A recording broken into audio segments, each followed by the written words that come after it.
Welcome to this episode of Best Practices. My name is Steve Alexander. I am head of growth at Anagram. I'm joined today by Zach Weaver and Jill Kielas of Tom Davies. Great to have you guys with me today. How you doing today, Jill? I'm great. Thank you for having us. Um, I, My pleasure. Tell me a little bit about your story. sure. So I started in the optical industry a little over 30 years ago. I've worked in various elements of optical, and now I'm a sales rep for Tom Davies. I um, service the Southeast Territory, and I've been with Tom Davies now a little over 3.5 years. Really love it. Being able to see both sides of it is I think really helpful for me and my customers. So Excellent. Zach, how about you? Yeah, well, thanks for having us on, Steve. I got some time to grow my beard to get up to par with you, but I'm working on it. Um, Hopefully not by the end of this call. yeah, I don't think so. We won't bore people that long, I think. But yeah, so you're catching me pretty fresh with Tom Davies, the House of Tom Davies. I've been here just over a month. Um, I've known the brand and Tom for quite a while longer, but this is exciting for me. I'm the sales director for North America. So I'll also touch upon Canada for business. And I've been in the industry for over 20 years. Started with Oakley, um, was with Maui Jim, so I had a quite a big sun background, uh, and then kind of came over to the frame side with Design Eyewear Group, and now Tom Davies. So it's been a nice long run for me. I've been part of marketing. I've been part of events. Um, Obviously, the majority of that was sales and management, and yeah, it's been pretty exciting. I still, I'm surprised and delighted by our industry. There's always interesting things around the corner, and I appreciate you all putting the podcast together. This is good stuff. Well, thank you. Yeah, thank you guys for joining. I'm excited to have the conversation. There are lots of directions that we could take this, but for this episode of Best Practices, I would love your insight on best practices for bringing in a new collection. Now, I've also been in eye care for a long time. I started as an optician when I was 16. It's been almost 25 years since that fateful day. And in that time, I've helped a lot of practices make different frame board decisions, different buying decisions. And I've recognized that there isn't necessarily a how-to guide for bringing in a new collection, for making good frame board decisions. A lot of things that I've seen across the country, at least, are gut feelings. Like a joke that I used to tell when I was consulting with practices was that if I can walk into your practice and walk into your optical dispensary, if I can tell you your optician's favorite color, there's something wrong. And the way that I could tell their favorite color is that there were an outsized number of lime green frames or an outsized number of electric blue frames. And while, that can be cool for a patient to come in and see some bright pops of color, the buying process should not be for the buyer's preferences. In my mind, they should be a function of data and demographics and what's working in your business. So, with that longer preamble out of the way, what in your mind are some best practices for bringing in a new collection? yeah, well, I'm thinking of a couple different things. So I have run into situations where I'm working with an account, and usually it's a new account, and they're excited and they're picking out things. And you're right, they have a tendency to pick maybe a lot of the same styles or colors that the optician loves, but they're not necessarily keeping in mind their customer. And so, what I like to do, if I'm noticing kind of a pattern, is at the end, before we write it up, let's lay out everything that you picked out and make sure you have a good assortment of sizes and colors. And then that way, I'm kind of gently suggesting to them that maybe we need to review this a little bit. And I get really positive reactions when I do that. And then we make some adjustments, because from my standpoint as a sales rep, and then also from their sales point, is they want to be able to sell stuff. They won't want stuff sitting on their shelves. They want to move it. And that's part of what makes their customers want to come to them too, is that they have the right selection for them. So trying to encourage them to have a good variety and that actually works for them, I think is really important.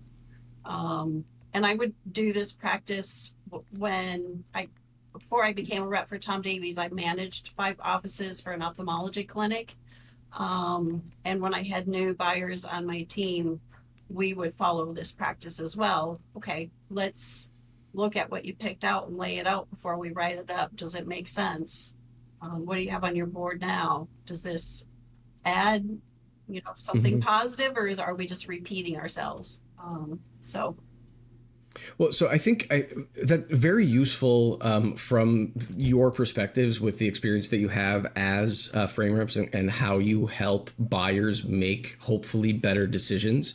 This is an element of the business that I've never participated in. I've never been on the other side of the desk, but I've been a buyer for a long time.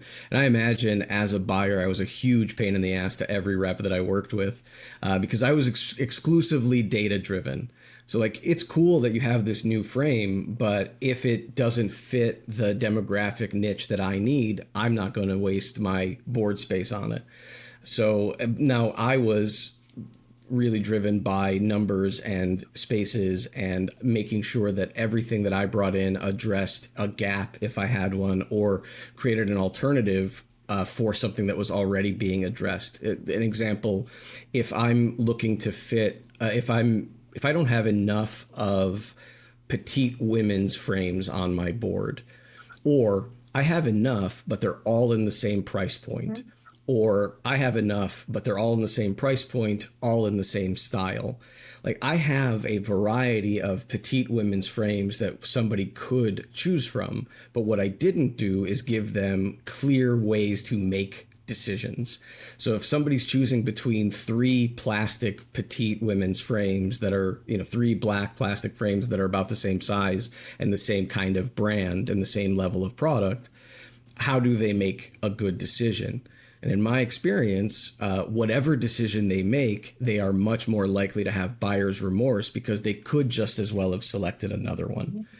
But in the case where if I've got 3 petite women's frames, one rimless, one plastic, and one $300 more expensive, those decisions are much easier to make. How do you then suggest, based with that, again, super long preamble, my apologies, how then do you suggest somebody evaluate their frame boards before deciding to bring in something new? Yeah, I mean, I want to kind of circle back to something you mentioned, and it's so interesting. You mentioned you were extremely data driven. So Jill and myself, or whoever's working with your account, a decent sales rep should know that going in, and shouldn't be walking in your door just talking about, this titanium purple color took 3 years to develop. Like, that could be useless for you. That's not helpful in your sense. So we've just wasted your time. We're coming in with a different story. We're not quite connected in a line. So for you on that side of the business, like, it's just not going to make a ton of sense unless we can really come in and be valuable to you. Know that you're a data-driven buyer. Your practice runs on a lot of that information. We're going to also have to come in knowing, one thing that I like to do is kind of have a target of your area for sure. Have a sense of like what your competitors do, what your neighbors do, if you call them competitors or not, what sells in that town or city, what people's appetite is for certain price points, and if you're missing that. And that's information that, we should be coming in with armed, and then having examples. Say, for example, if Jill's going to sell Tom Davies, then she's going to say, Jody's Optical 2 miles away does a certain amount of business with this sort of price point. We know your town has this demographic and can afford it. And so being able to kind of like give you examples that way. But yeah, back to like another thing I wanted to circle upon too is that like kind of a feeling or what's in your gut as far as when you're approaching these accounts. I still think that's incredibly important too. Even though you're data driven, Steve, I would say that first impression, like when you see someone coming in the door, you're going to have a feeling about them, and then you're going to have a feeling about their brands.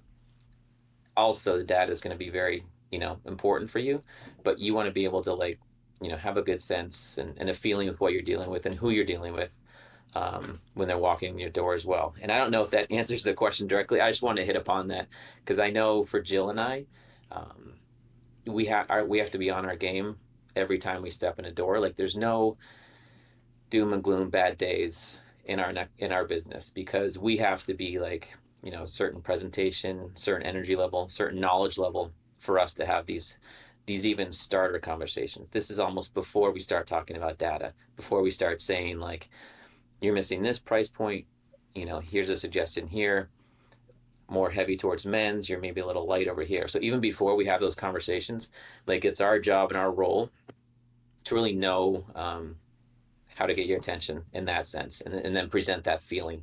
And then you can almost get to where you want to get to, either be data or brand. So yeah, let me clarify Yeah. just so I understand. Are you saying that when you walk into a practice for the first time, you do kind of a quick review of what's currently on display in the dispensary and start to identify opportunities? Absolutely. Yep. I should know before walking in what you've got on the board. I'll have a sense of what you probably do well with, what you could do well with. And I think another, not tactic, but I think just human to human and being a business consultant when we come in that door, I love the tactic of offering different brands that aren't necessarily ours as suggestions. It opens up that like trust barrier and say, hey, like I think you would do really well um, with this brand as well as our, I think it would complement our brand here.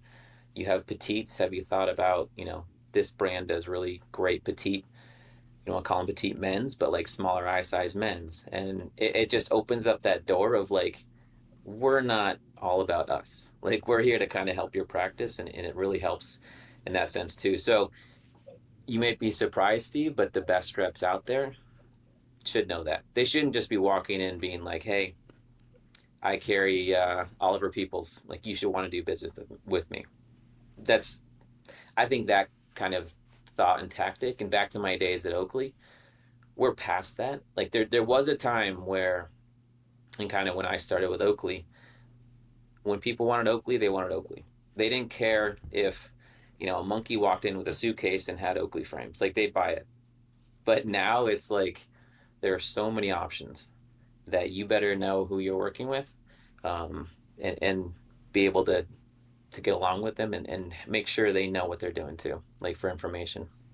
Yeah, the practices really need to know their customers, so they should know the ages of the customers. They should know how much kind of the general income of the area.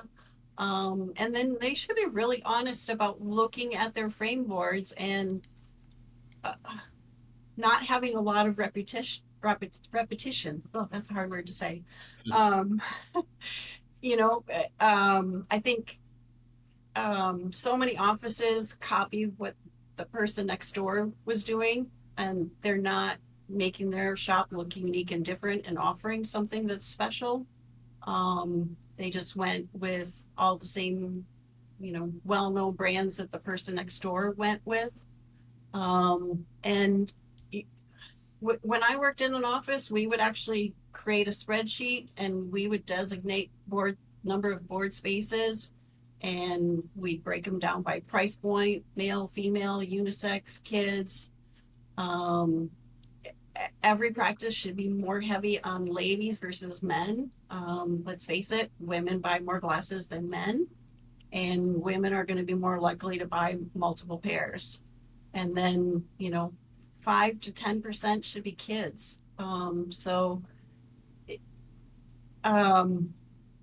I think a lot of offices lack the data knowledge that you followed. I'd like to see more of that actually. That's a lot easier for me to work with than kind of reinventing the wheel with some of these places that um, are in business. I don't know. It's kind of scary to me that um, you know, the optical creates such a huge revenue, and the frame inventory is such a huge cost for that practice, and some of these people don't have any training at all, and haven't been given any guidelines as to how to do a good job at picking out selection. Jill, I think that's a really important point. The last thing that you touched on is so many of the buyers that we work with, so many of the buyers that I speak with, haven't been trained to be buyers. Usually they're just I don't say just, usually the person buying frames in a given optical is the most tenured optician or the optical manager or something along those lines, which is very obviously a different skill set than being a retail buyer. Yes. And the other point that you made that I want to highlight is that they are also then not given any guidelines for what they should carry. It's also really common for an OD that's busy, running the business, if they're the owner, or running the exam side, or what have you, where they're busy doing that and they want to hand off their primary moneymaker to the optician and don't have the ability or the knowledge to give guidelines for here's what you should be looking for when buying. Mm-hmm. So there's so much that is left unsaid and unexplored. And then when the results are middling, people are kind of surprised. But if you don't have goals or guidelines or logical steps you can take to meet a particular goal, then of course the results are going to be middling. I think Steve's exactly right. Like, it's surprising how little attention does get paid to such a high revenue generator. And what gets the patients and customers in that door is like their optical assortment. I mean, that's what's going to get that attention and is going to be interesting to them in there. And if you're lacking and you're missing certain areas, I mean, we know today's consumers will be out the door extremely fast. There's other options. There's so many other options. And so, like, that capture rate is so important, and if you don't have the right product mix, you're missing out on a ton of business. Now, I think one thing, and again, you have to be a little careful about helping these offices understand that, but they really need to figure out who they are.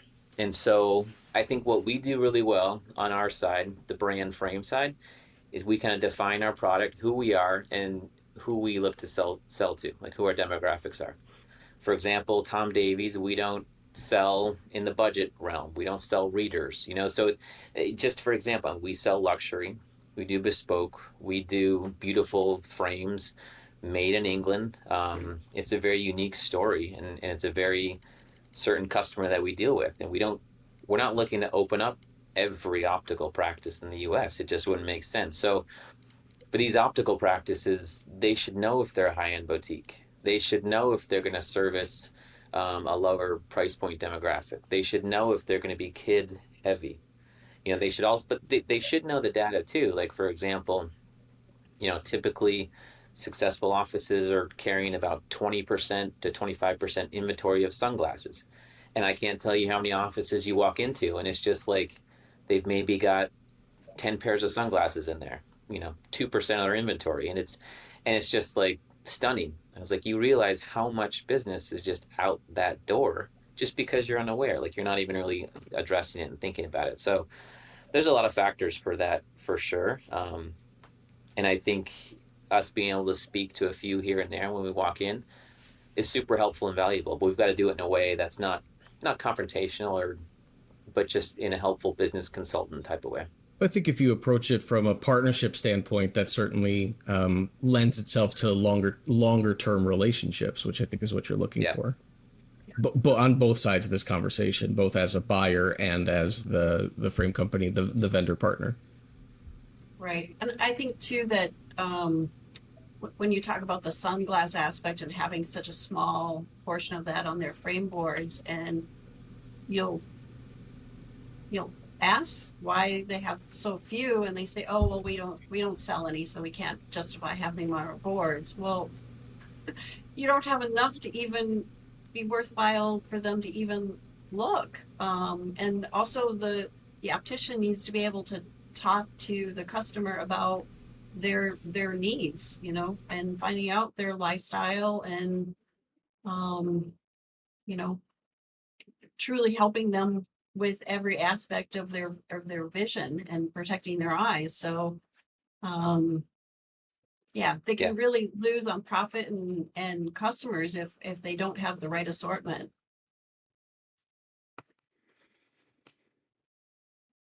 So getting back to the question, if a practice doesn't have maybe a good handle on their data, even though most PM systems have like some kind of inventory management, most PM systems are used sparingly. Like for the most part, they are for billing and booking appointments, and that's kind of it. The actual like inventory management stuff, the purchase order stuff is either not used or not used to its fullest, so the data isn't necessarily available to practices.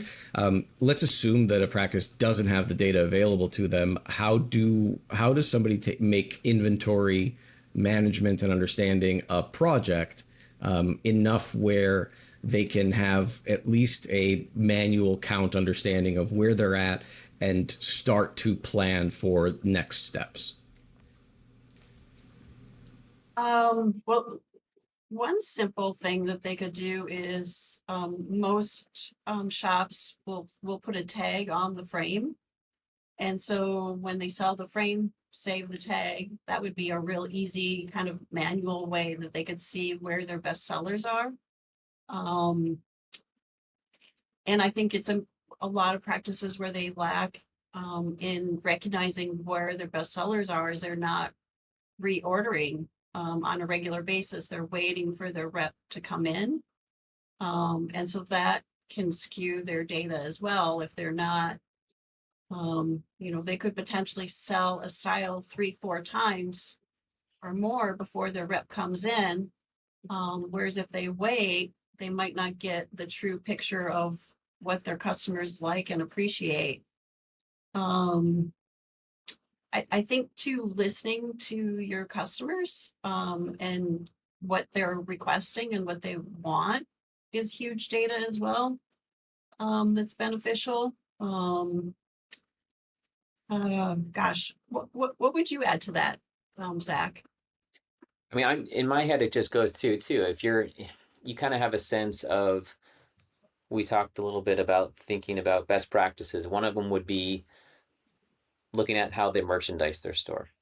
So if you've got certain areas and sections where, women who tend to spend a little bit more are going to be directed towards, you have a kind of idea of that board, how many fingerprints are on those lenses, for example, like just straight up, like you can tell what frames are being turned and tried on and looked at a lot, versus like a board that you've mixed men's and women's. Men won't walk over there because they think there's women's. Like you've got to have a sense of a very, almost not a totally control, but you want to have a little control over your optical floor as well in that sense, in merchandising. And not that there's tricks, but there's certain great insights on where you want to have certain product placed, where you want to have your luxury frames placed, where you want to have lower price point frames placed. And I think that helps you a lot. I mean, once you're at an office for a little bit, you know where consumers tend to go. You know what seems to turn a little bit, and that's without even looking at any data. But you're absolutely right, Jill. Like there should be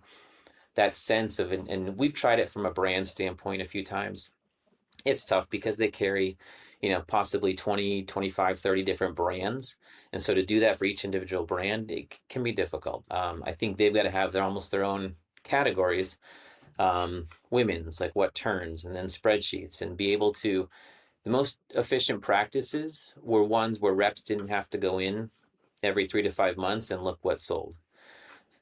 The most efficient practices as far as frame board management and how they operate is what you said, Jill. So they know a certain style sold 5 times in June.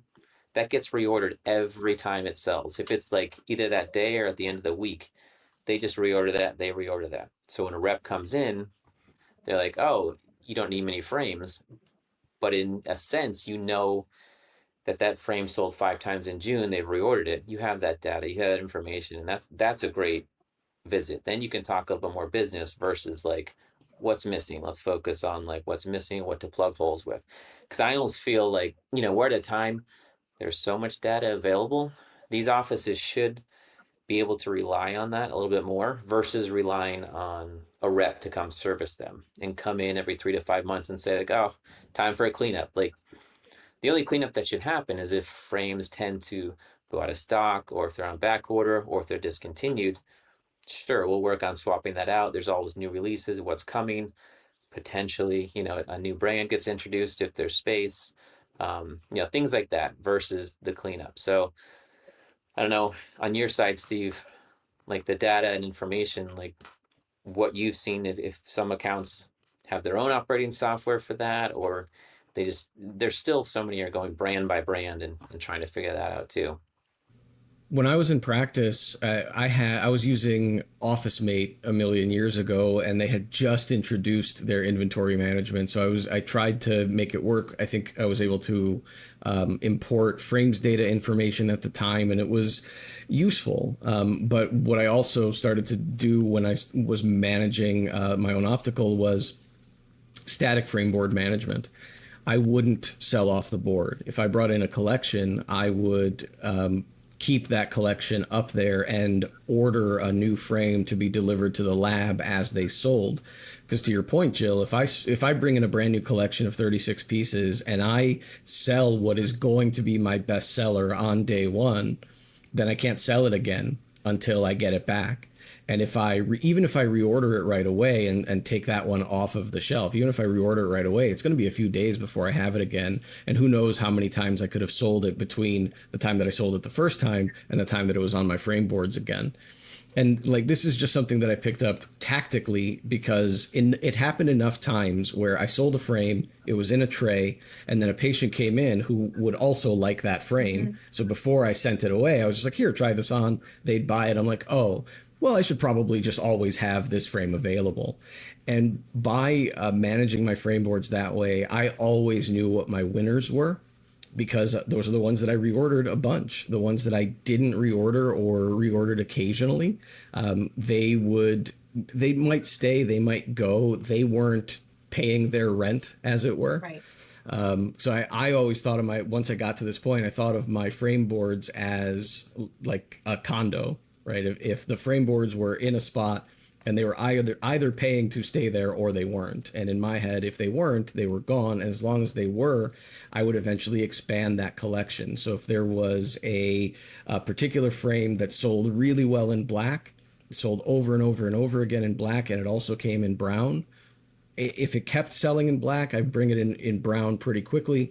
If there were multiple sizes, I would end up having multiple sizes in multiple colors. And eventually for the winners, I'd have all their colors in all of their sizes, so that I didn't have to then reorder when somebody's like, do you have this in black? Because I do. I got it. Mm-hmm. And that simplified my process. It actually eliminated a lot of the guesswork. And I ended up not buying frames on spec nearly as often. When something new came in, a new frame that I hadn't seen before, that wasn't on my boards before, I would bring that in and replace one of the lesser sellers with it. If a collection did well enough for me to expand my initial purchase, then great. That made it easier for me to deal with. I also take a narrow and deep approach to purchasing, where lots of practices with 1,000 frames available to display will fill it with 50 different lines, thinking they're providing variety. Mm-hmm. What they're actually providing is confusion. Right. Where I would limit it to whatever the smallest number of lines I could carry that met all of my demographic needs. To simplify my process, I would prefer to not have to see reps very frequently. Nothing against reps. It's just it takes time to make those selections. It takes time away from patient care or the other stuff that I could be doing. And usually, and if practice is listening to this, it takes time from your most expensive employee. Right. If your most expensive employee is spending time doing this and they're doing it on gut, then you have no idea if that investment is worth it. And if they're doing it on gut, most often it isn't. because they're not doing it to drive a particular result. They're doing it based on their preferences. And while those might lead to good sales, they might also not. But if you're running with a goal in mind, the purchases you're making either feed towards that goal or they don't. And you should be able to measure that. Yeah, Yeah, and I think he'd be stunned if we took you on the road, Steve, for a week or two. How many offices have no clue what they're selling, what's moving, what works, and what doesn't?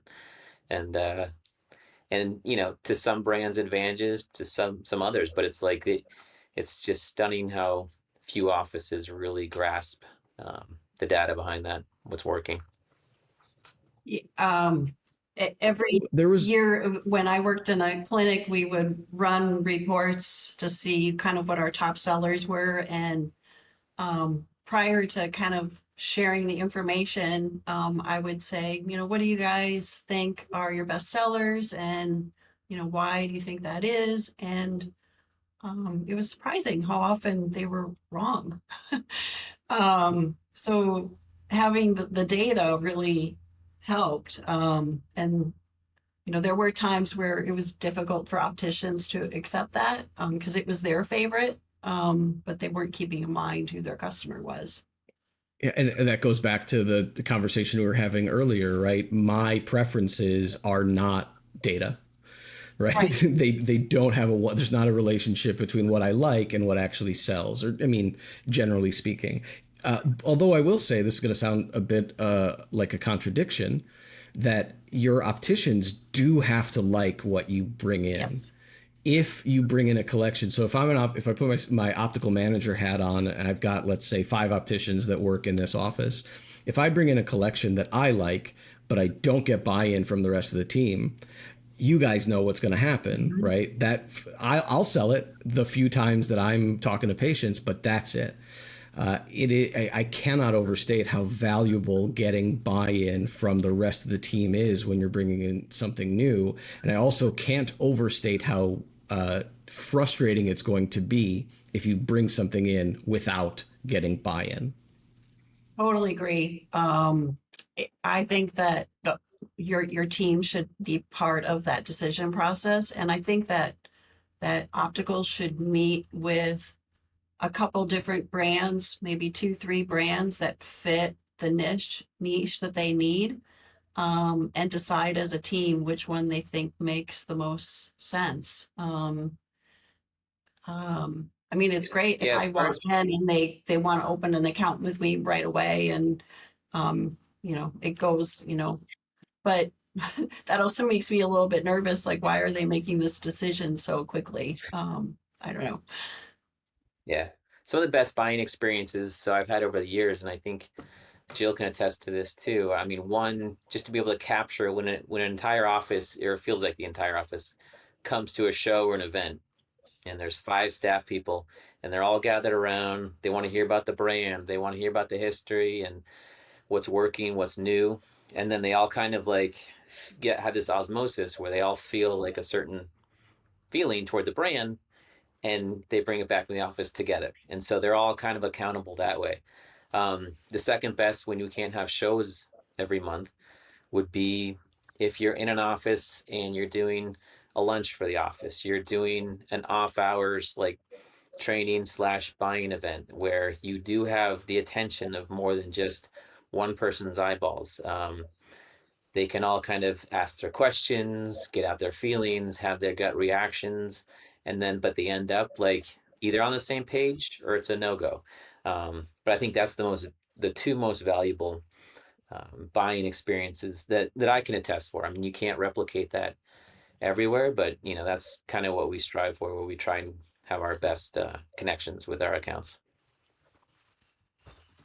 I do think there's been a proliferation of local events, local optometric associations and opticians associations, even smaller regional frame shows have cropped up over the past couple of years with the I mean, certainly the pandemic had an effect on the big national events.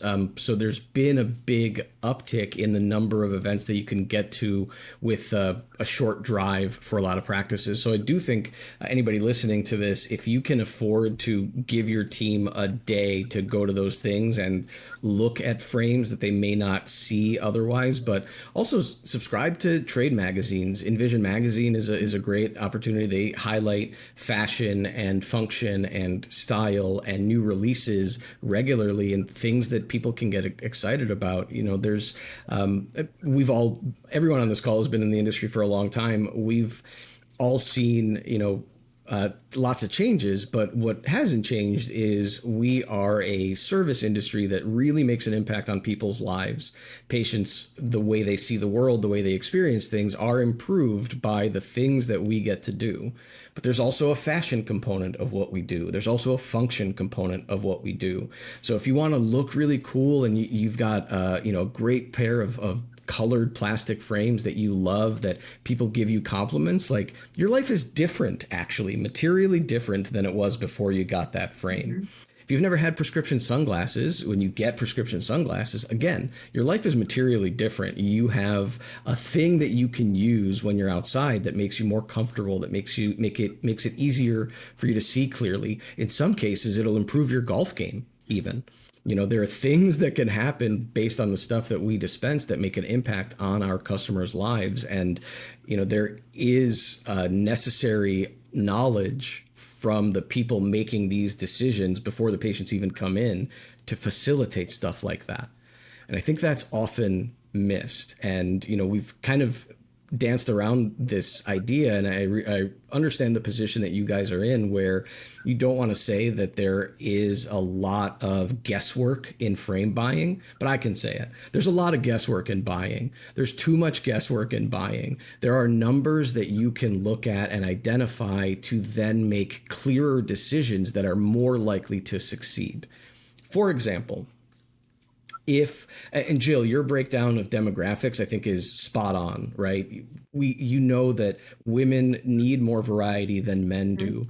90% of the men that come into your office are going to end up with a black or brown or metal frame of indistinguishable color. Right. And that's fine, but you need very variable sizes and materials and shapes, but mostly black, brown, metal, you got men covered.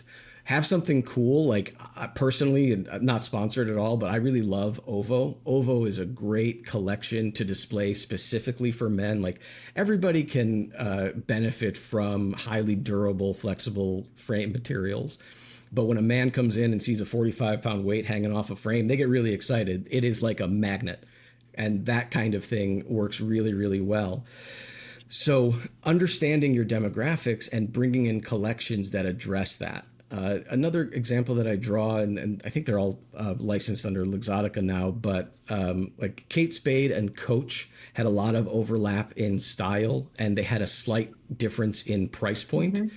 That's condensed a little bit, so like the price point is much more similar now than it was before, so that distinction is no longer there. But if you get a lot of customers who want a Kate Spade style frame or a Coach style frame or whatever, can you then do what I like to call raising the optical ceiling? So there's a client and friend of mine in Sandpoint, Idaho, runs a great practice out there.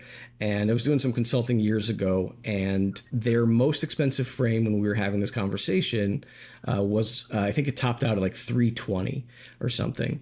And when I suggested they bring in Ovo, which retails for over $400 broadly, their thought was, it's too expensive. We're in a small town in Idaho. Nobody's going to pay those prices. Mm-hmm.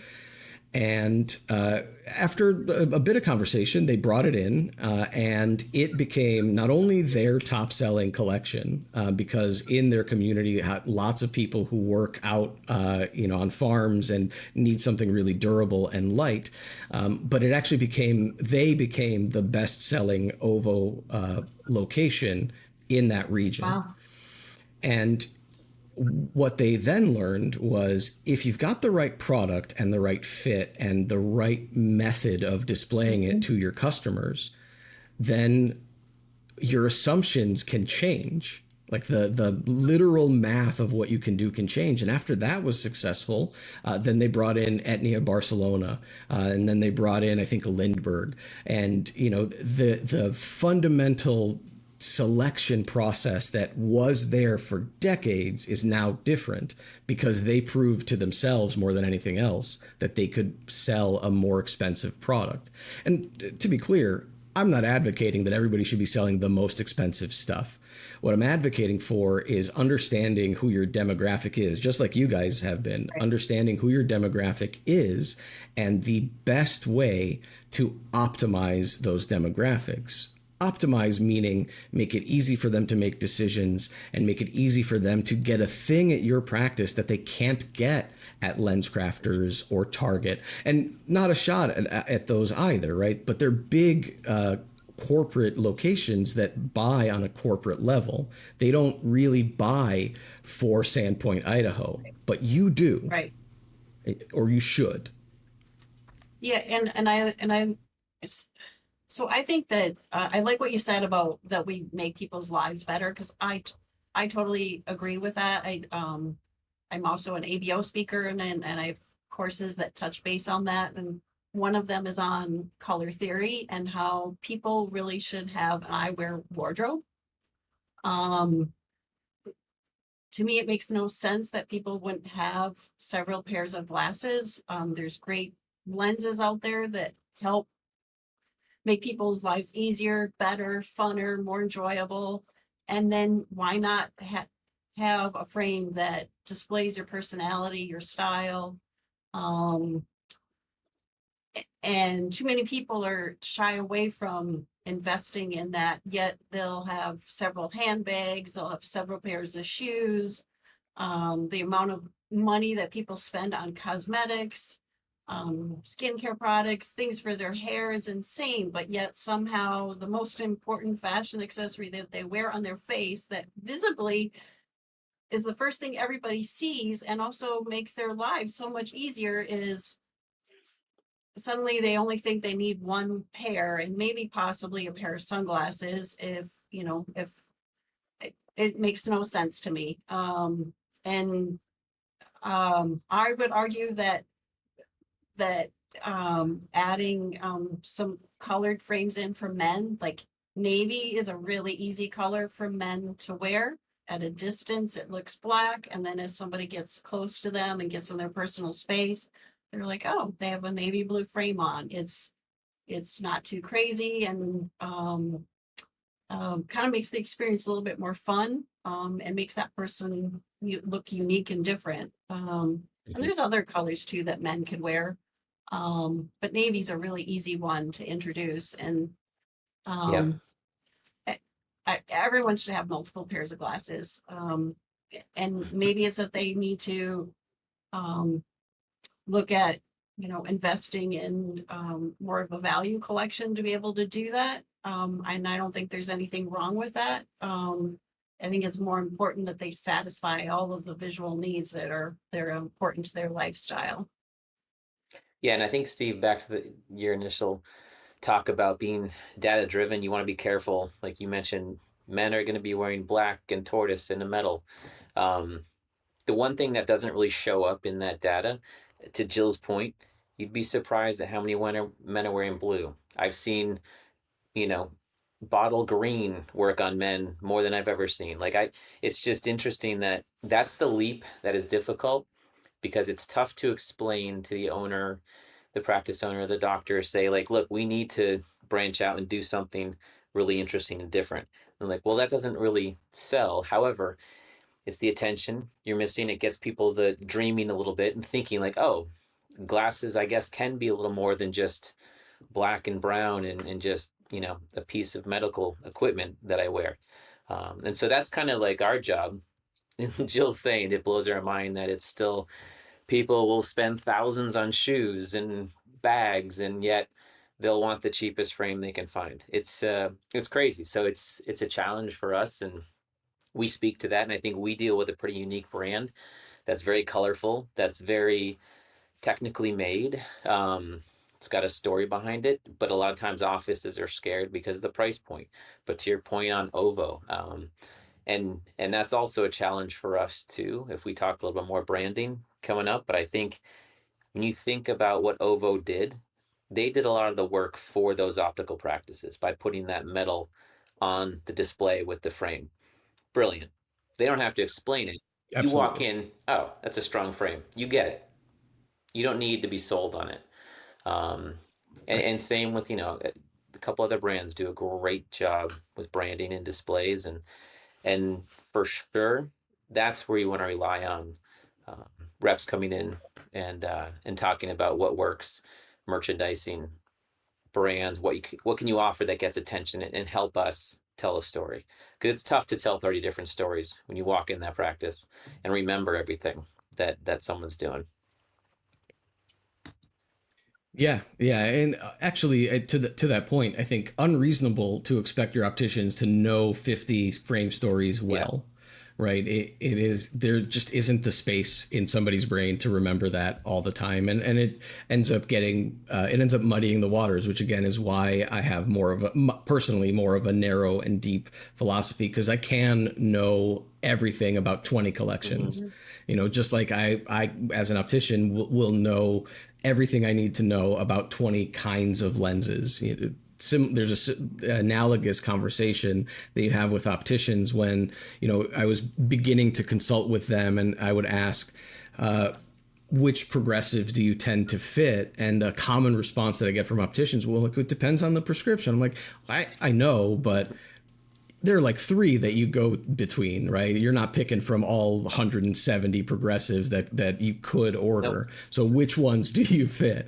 And it's the same kind of thing. Like, people have preferences. There is, I think, from the 7 habits of highly effective people, there's that E-bar pyramid. It starts at the base is E, which is experiences, and then the next level up is beliefs, and the next level up is actions, and the next level up is results. So your experiences are the foundation for your beliefs, which are then the foundation for your actions, which are then the foundation for your results. If your experiences are wildly disparate, then so are your beliefs, then so are your actions, then so are your results. And that makes it much more difficult for you to drill down a buying approach. So I think the point that you made, Zach, really important about color for men. I didn't mean to imply that you shouldn't have colored frames for men. You absolutely should. And there are plenty of people who will come into your practice, like you said, and say, I want the least expensive frame I have. Now, part of it could be a financial situation, but most often it's a value situation. And I don't mean value as in inexpensive. I mean value as in the perceived worth of a thing. So many people, at least today, will understand that the lenses are the most important part of a pair of glasses, but only kinda, right? I mean, they're the thing that let you see. But the frame selection is largely determinative of how they feel when you're wearing them. Do they give you a headache? Do they leave marks on your nose? Are the lenses really thick and heavy because you picked a frame that's too big for your head or for your prescription, or both? Did you pick the wrong shape?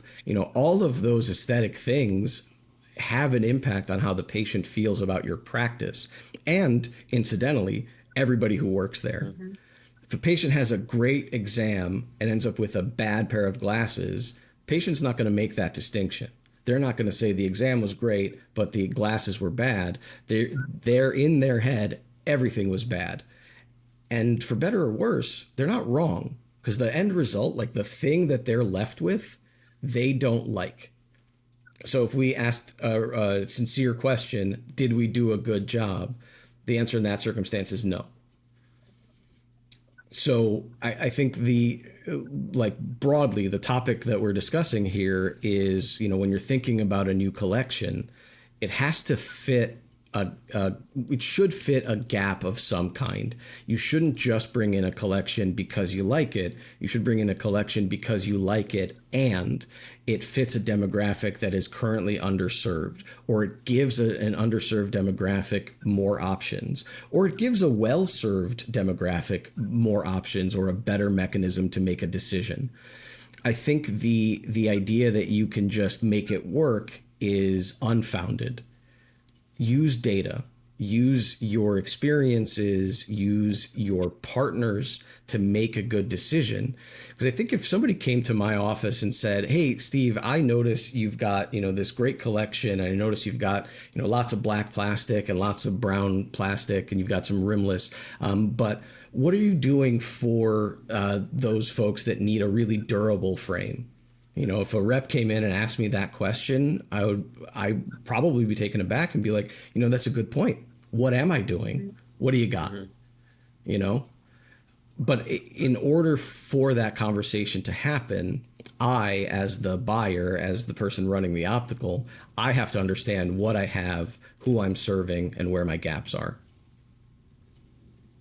Yeah, I think Yeah, in the it broad needs sense, to be that's exactly right. Yep. it needs to be a full circle part of the process and the service, because you're right. They don't recognize that they may have gotten an awesome exam, and the reason they're not seeing well out of their glasses is because they didn't fit them well, or maybe they didn't take the time to have the conversation of how they're going to use their glasses. And so, yeah, it's really important that all of that, like everybody has the same goal and the same mission, right? And not just selling somebody a pair of glasses just to sell them a pair of glasses. I think that opticians should actually help each person. They shouldn't allow somebody to wander through the optical. Because let's face it, customers don't know what they don't know. They don't recognize what a good fit is. They don't know sometimes what the limitations are with their prescription. And if we don't help them with that process, then it's likely that they're not going to be happy with their glasses, and then you've lost them. So there, let's assume that that we, I'm running a practice. Let's assume for a sec that I right now have black, brown, metal frames for men. I'm having a conversation with you guys. You've come into my practice, and I'm hesitant about bringing in a colorful frame for men. What do I need to know? How do I need to approach it to make that not just a sale, right? I think too often the goal is to, like, if I bring in a frame, I gotta sell it. And sure, that's part of it. But how do I make that understanding a behavior, right? That, like, sometimes a colorful frame on a man is good, actually. I think that so if you let the customer wander and pick out glasses for themselves, they're likely going to pick something that's very similar to what they're already wearing. And so as an optician, we should be good at knowing what colors would look nice on them, what shapes would look nice on them, and going to the board and hand selecting frames for them and challenging our customers to try something that's maybe a little outside of their comfort zone. It could be, a baby step in color, like I mentioned before, having them try on a navy blue frame, or, a black frame that has a red inside or something. And talking about what that color does for them. Gosh, this blue color just, I think, really brings out your eye color. You look very confident. It's still conservative, but looks great on you. I know it's something you haven't tried before. How do you feel about it? And try and engage them and get in a conversation to accept that fact. Yeah, one You know, point, Steve, I'll bring up, like, it's a classic example. Everyone knows it, but some people forget about it. So if you were working in an office, a savvy practice would say, you're a male, wear something colorful. Don't wear a black frame in this practice. Like, one, show that demographic that you can pull off color, like have something there too. And I think, that's on our front too. Like, we can kind of pick out those influencers in the practice and say, look, we're happy to help you in a frame, like wear our frame, cost wise. And if you can represent our frame, because it gets people back to being off the board, especially men, if that's what we're targeting right now, thinking about something that they weren't even thinking about when they walked in. And it may not happen at that moment, but you're getting that planted in their head, and it may be a year and a half down the road, they're finally looking for a little bit of color, looking for something different. So for that example, I mean, it is a little bit of a leap. I mean, there's not a ton of data on like you've got to have red, oranges, and yellows in your office for men. It's not the case, but I think you've got to have that example for them. And it's the same if you parallel it to like a pricing strategy. So like Jill said, ideally you're going to grab 3 to 5 frames to bring back and sit down with them and show options. Now, absolutely 1 or 2 of those should be colorful, but if you don't have that in the practice, you're kind of you're stuck with what you've got, and then it all kind of runs together. The other parallel I was mentioning was saying like different price points. So you can't assume, back to your Idaho point, that someone's not willing to spend $400 on a well-structured frame. You can't assume that. So, I live in Vermont, and you'd be surprised how much luxury we sell up here. You're thinking we're just, taking shots of maple syrup all day long and wearing our Carhartts, but you're walking into practice, and what's happening is, I mean, we're selling Anna Valentin, Oliver Peoples, Tom Davies up here. There are great accounts that sell, and you can't judge. You got to come through, like Jill said, grab those frames, grab that super expensive frame, but don't tell them the cost. Start there, tell them why. Colorful. You can have that black and brown in there. But if your practice doesn't have the option to grab an orange or a red or that blue frame, you're limiting your sale. And again, back to the point of like, you're losing business, and you are. It's just a matter of like, you can't predict what that customer is going to buy. So you've got to have that option on your board, whether it's our brand or another brand. And I also think general retail philosophy, merchandising sort of understanding is often lost. You mentioned, I think both of you at various times throughout this conversation have mentioned, like, think about where your customers go in your optical. There's at least one sort of entrance to your optical, whether it's directly adjacent to the front door or whatever, however your customers show up in your optical. If you know where the entrance is, you can assume where they're looking when they enter, and that is where you want to feature your most prominent thing, because that's where patients are going to go first, the first place they see, and you want that to be something enticing, ideally. But if you psychologically, there's a concept called anchoring. If, as a customer, the first frame I pick up is $150 and the second frame I pick up is $900, there is no way on planet Earth I'm going to buy the $900 frame, because in my head, your frames are about $150 because that's the first one that I picked up. If, on the other hand, the first frame I pick up is $400 and the next one that I pick up is $300 and the next one that I pick up is $500, then I got a better understanding for the range and my willingness to pay for that thing as a customer. The inverse is also true. If I pick up a $900 frame for the first time and that's way out of my budget, I'm going to leave your optical. So Jill, to your point earlier about you can't just let them wander. I think that's a real risk that people run, is if you let them wander and they pick up a frame that for one reason or another disqualifies your dispensary from their buying, you don't have the chance to save that because they've locked in a thought in their head. So providing that service not only makes it a better experience for the patient, but it actually allows you to educate them about your optical and why they should shop with you. That expertise, that knowledge, the ability for us to order custom things or whatever your use case is, your unique proposition. Thank you both. This has been Best Practices, another episode brought to you by Envision Magazine.